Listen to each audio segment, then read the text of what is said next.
Some of you may have heard of the Great Reset. That's the hiding in plain sight agenda of the World Economic Forum. They're one of the globalist institutions staffed by leftist elites that want to dictate how you live your life that I mentioned earlier. It was started by a chap named Klaus Schwab, who's run what is the equivalent of the Woodstock for the super rich and super powerful, Davos, for many, many years. Davos is on now, although there are fewer private planes parked there this year than normal.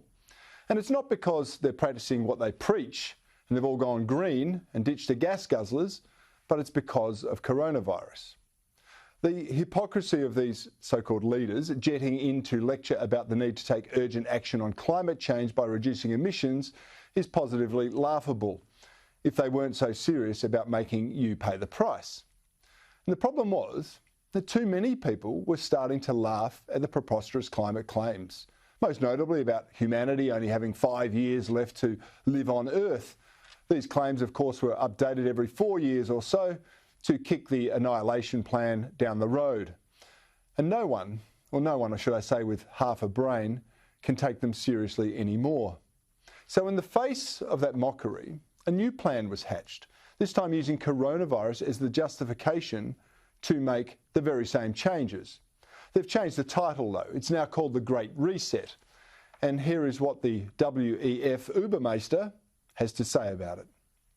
So in terms of changing our mindset, and here what is at the forefront is to create a new model, a new concept, a new definition of capitalism.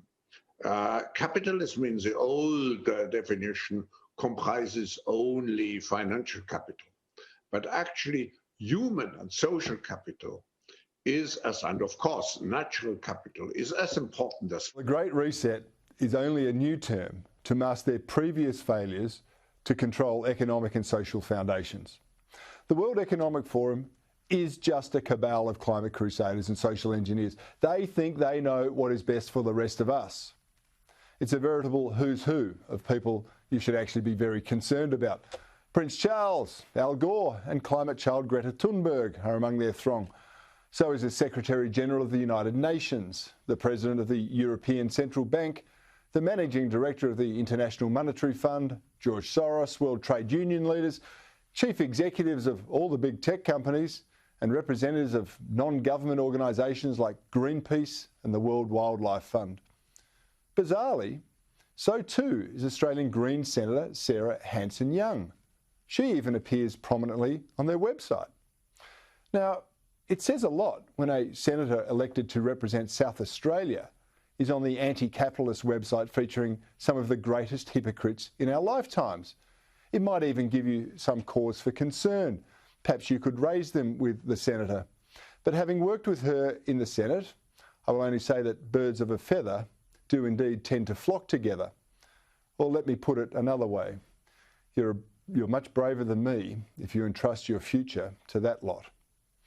And yet, that is what more and more governments are actually doing. They're signing on to this transparently totalitarian agenda that threatens to change our business, our social and our educational interactions. But totalitarianism has always been a hallmark of the leftist. They want control and power because they think they know better than you do how you should live your life. And nothing they're doing today is entirely new. It is merely cloaked in a different garb. History shows that they will use whatever means are at their disposal to attain the end that they desire. They've employed the same tactics to captivate and convince others of the merits of this approach, with the end result being a disaster for all concerned.